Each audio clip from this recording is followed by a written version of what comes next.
us in this very important issue. City Attorney, anything else you'd like to add? Well, I'm very limited on what we could say publicly about any settlement legally. Okay. But I just want to mention that the $1.2 million that's been publicized there's really two components to it. One component is the contractual component. That's the approximately $540,000 payout. The board was fully informed, or the previous board was fully informed of the consequences before they took action. The second component is the tort claim, and this is a claim that Mr. Montiel brought against both HACLA and the City of LA.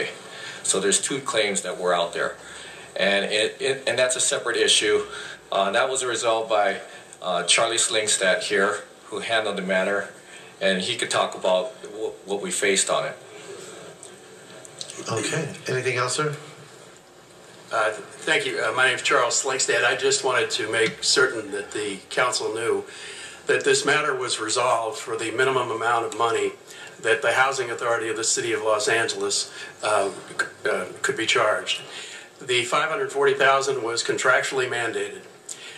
The Housing Authority had a $250,000 deductible on the defense of the claims brought by Mr. Montiel, and it was going to expend those funds in any event.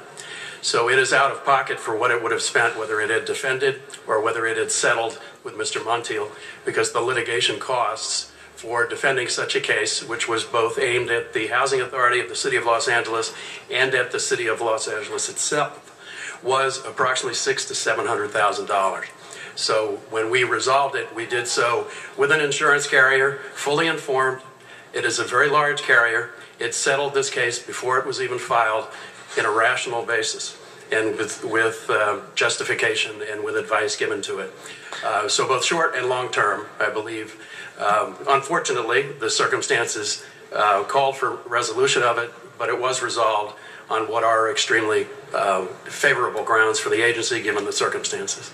Thank you, sir. We do have Councilor Zine in the queue, as well as Councilor Rosendahl. The claim was settled substantially because there were two whistleblowing allegations. One was under the Labor Code, Section 1102.5, that required Mr. Montiel to show that he had a reasonable belief that he disclosed a violation of law to a law enforcement agency or to his Board of Commissioners.